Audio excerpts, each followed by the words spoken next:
The other day, I had a patient who I was seeing for a low back issue, but after having an extensive conversation about the symptoms, I noticed the patient was more down than usual. And it turned out they fell victim to an online scam and were involved in some really heavy litigation to recover their identity and the money stolen. This wasn't the first time I've heard this happen either. It happens to people of all ages, especially as nowadays the schemes have gotten more and more elaborate. Obviously, the tech companies need to step up their game to dissuade and punish the scammers, but at the same time, I'm a preventive focused doctor, so I realize it's also on me to alert you to the most common scams out there. Think about it like I'm vaccinating you with information to keep you from falling victim to these scams. Huge thanks to Bitdefender for sponsoring this video. AI deepfakes like this one are all over the internet right now. That's right, this isn't actually me. It's an AI generation of my body and voice. Let's say goodbye to him and hello to the real me. It's not hard to understand how dangerous this kind of technology is, especially when it's used to mimic a licensed physician. Now imagine getting a panic call from what looks like your kid saying that they're in trouble. That's how people are getting tricked. So if you feel pressure to act fast or send money without verifying anything, that's a huge red flag. You've seen QR codes on menus, parking meters, or even on billboards on the street. Scammers now post fake codes over that redirect you to malicious websites. Once you scan it, they can install malware or trick you into entering your bank or insurance login info. Just because it looks official doesn't mean it actually is. Always double check the source before scanning. If you need to, re-enter the website link manually.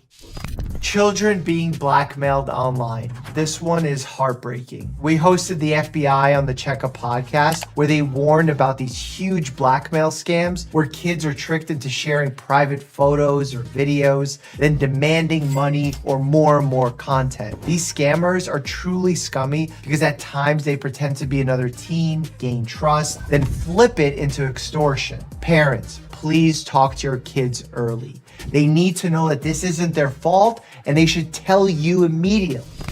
During health insurance open enrollment, when you sign up to get new health insurance, scammers flood inboxes and phones with fake offers. We can get you a cheaper plan. We can give you a gift card if you sign up now. We just need your social security number. They may sign you up for junk coverage, but many just full on steal your info. The FTC warns every year, only use healthcare.gov or your state marketplace and never trust a cold call. Someone's impersonating you. Scammers will message or call saying your identity has been stolen, maybe even pretending to be the IRS, your bank, or your doctor's office. They'll claim they need to verify your account to stop the fraud. Ironically, that's the scam itself. Minnesota Vikings star Dallas Turner was actually the victim of this scam last year and lost $250,000. So if someone says your identity is compromised and pressures you to act quickly, hang up right away, call the official number on your card or statement. That's the right approach. Medical identity theft. So this is something new, but it happened to my dad's close friend recently where they got a bill for several doctor's visits and physical therapy appointments that they never had. Imagine opening a bill for tens of thousands of dollars for medical procedures that are legit, but ones that you never had. That's what medical identity theft is. Someone uses your insurance to get care or even file fake claims. It can mess up your credit, your medical record, or even future access to your treatment. Always read your explanation of benefits. If you see care you didn't get, report it right away. For many victims, the worst part of all these scams isn't the lost money or headaches it can cause. I would say that scams are 99% psychology and just 1% 100% technology. That's Bogdan from Bitdefender, who sponsored this video. They've been conducting pioneering research on these new AI scams and have helped protect people online for over 20 years. Shame and guilt play a huge role into this type of cybercrime going unnoticed. Most of the times they will not report scams because they feel ashamed about admitting that they have fallen victim to. As I said earlier, I've seen the shame in my own patients too. It starts with anxiety about getting money back, but then it moves to guilt, blame, and heavy cognitive distortions that truly wreck their mental health. Bitdefender has 32 free decryption tools released to fight ransomware globally, saving an estimated $1.6 billion in ransom fees. People are normally wearing the stigma of having fallen victim to a scam. That's something that we need to dispel immediately because everybody can become a victim. Guard your family's digital world with Bitdefender. Click the link in the description to get started protecting you and your family's devices. Look, I get we all love saving money, but those cheap meds, no prescription required websites are almost always scams. Pills might be expired, contaminated, or full on completely fake. Some contain zero active ingredients, others contain dangerously, potentially addictive ones. The only safe online pharmacies are ones that require a doctor's prescription and have a licensed pharmacist available. Scamscriptions trick people into signing up for recurrent charges that they never really agreed to. They usually start with something that sounds harmless, like a free trial, or just pay shipping deal, or even a contest entry that asks for your credit card. Hidden in the fine print is an auto renewal that starts billing you right away, often under some vague company name you won't recognize on your statement. By the time you do notice, canceling becomes a nightmare. Emails bounce, phone numbers loop endlessly, and the cancel button simply doesn't exist. The FTC tried cracking down on this, but given that so many of these are abroad, it makes it tough. So if you're ever asked for a credit card on a free offer, think twice.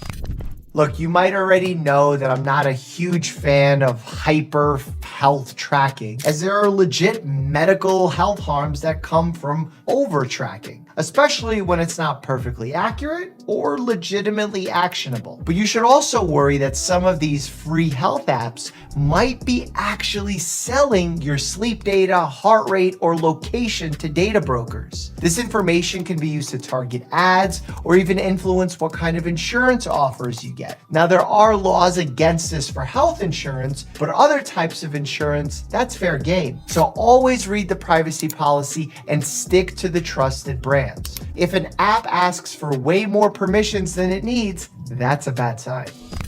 Fake podcast invites are all the rage. This one actually hits close to home, as I recently got a very professional looking email inviting me to be on the Mel Robbins podcast. Everything looked legit.